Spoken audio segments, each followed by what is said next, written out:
ചൊല്ലിക്കൊടുക്കൽ സുന്നത്താണ് ഷഹാദത്ത്, അത് അന്ത്യവാചകമായി വന്നാൽ ജന്നത്ത്. നഖവും മുറിക്കണം, കക്ഷവും വടിക്കേണ്ടതാ, ആനത്ത് നീക്കണം, മീശയും വെട്ടേണ്ടതാ.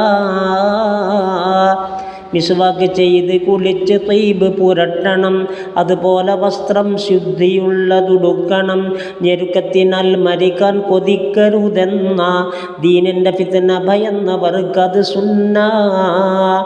അതിനഗ്രഹം പരലോക ലക്ഷ്യം കരുതിയ അത് രക്തസാക്ഷിത്വം വഹിക്കും പോലെയാ, എന്നാൽ അതും സുന്നത്ത് തന്നാണെന്ന് വിവരിച്ച് തന്നെ ബുജൈരിമി പറയുന്നു. ഷറഫുള്ള നാട്ടിൽ മരിക്കലും ഏറ്റവും നല്ലതാ, അതിനഗ്രഹം ജനിക്കുന്നതും ഖൈറുള്ളതാ. അസനൽ മതാലിബ് നോക്കിയാൽ കാണുന്നതാ, 298 ഒന്നിൽ വന്നതാ. ഖൈറായ മൗത്തിന് ലക്ഷണം ചിലതുണ്ട്, തിരുവചനമായി അവകൾ മശാരിഖിലുണ്ട്. നെറ്റിത്തടം വിയർക്കുന്നതേറ്റം നല്ലതാ, കണ്ണിൻ്റെ വെള്ളമൊരിക്കലും ഖൈറുള്ളതാ. മൂക്കിൻ്റെ ദ്വാരം വീർത്തു കണ്ടാലും അത് ശുഭലക്ഷണത്തിൽ തന്നെയാണെണ്ണുന്നത്.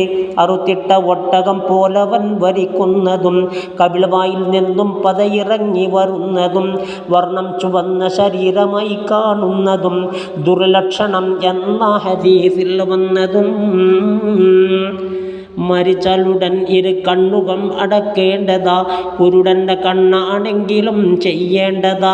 ലഭിച്ചെന്ന ഭൂസൽമത്തിനെ കാണുന്നതായി, അവർക്കുള്ള കണ്ണപ്പോൾ തുറന്നിരിക്കുന്നതായി. ഉടനെ പിടിച്ചടച്ചിട്ടുദാഹ പറഞ്ഞത്, റൂഹെവിടെയാ പോക്കെന്നതാ നോക്കുന്നത്. അടക്കാനൊരാളില്ലാതെ വന്നാൽ സ്വന്തമായി, മൗത്തിന് മുമ്പത് കഴിയുമെങ്കിൽ ബന്ധമായി. അടക്കാത്ത രീതി അഭംഗിയുള്ള വിരൂപം, അത് കാണികൾ പഴിക്കും, അതും വന്തോഷമാ. ഒരു നടയാൽ തലയോട് ചേർത്ത താടിയും കെട്ടേണ്ടതാ, കടക്കാതിരിക്കാൻ പ്രാണിയും. മരിച്ചാലുടൻ പൊക്കമയമാക്കേണ്ടതാ, സൗകര്യമായി കുളിപ്പിക്കുവാനത് നല്ലതാ. അതുകൊണ്ട് കാലും കയ്യും വിരൽ മടക്കേണ്ടതാ, മടക്കി കഴിഞ്ഞത് പിന്നെയും നിവർത്തേണ്ടതാ. ഉടൻ തന്നെ ചെയ്താൽ വളരെയേറെ എളുപ്പമാ, മൗത്തിൻ്റെ ചൂടാറിക്കഴിഞ്ഞത് സാധ്യമാ. മയമാക്കുവാനിനി എണ്ണ വേണ്ടി വരുന്നതാ, അനുവാദവും ഷെർവാനിയിൽ അതിനുള്ളതാ.